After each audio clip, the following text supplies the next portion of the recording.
Good morning, everybody. We're here again. My name is William Dunn. Today, I'm going to be doing this little scene. It's a little European scene. It comes from Fine Art America. It's a stock photograph. So I don't own this photograph, but it's a beautiful one, and I want to use it. So I'd like to draw. I don't project. I don't trace.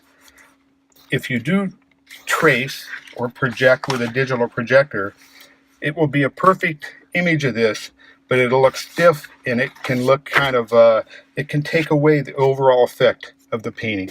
So I try not to ever do that. Here we go. Let's see. This thing right here is what we're going to work on. First thing I notice, what is the angle of this in terms of perspective? Am I looking straight on? Very nearly so, and I think even though it's got a slight angle to it, I think I'm still going to straighten this up as if it were straight. So I'm going to put that right about here. The drawing in any painting, watercolor, oil, anything, if it's off, it's going to greatly diminish the feeling of the painting. You just must have a good drawing going. Often I won't draw any details like this. I'll just paint them with a brush when I get to that point in the painting, and that keeps it kind of fresh, which I like. So this is going to be enough for my drawing that I think I'm going to be well able to start this painting. I'm just checking right now for any details.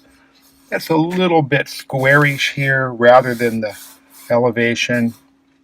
I think I can live with it though. That's good. Okay, let's get started painting. So I like to have my water here.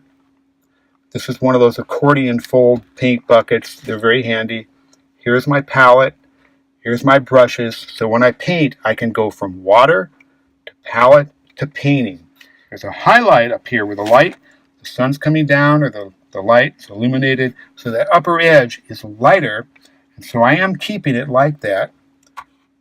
So I need a little shadow back in here. And rather than just going light brown, dark brown with this, or red, I'm going to do it with some other colors. This lavender isn't the color you'd first think of, but I think it may work. So I'm going to go back in here, put a little lavender, just a touch. It looks kind of bland because it's all just background. The color is going to happen when I put in the flowers. So I'm not worried that it looks sort of bland and so on now. A lot of watercolor, for me at least, I can't speak for everybody, is intuitive. And after you've painted a while, like right now, I just think it needs a little more texture. So I'm just taking my brush. I've used the same brush for the entire painting so far, and that's okay. Later I'll be using other brushes.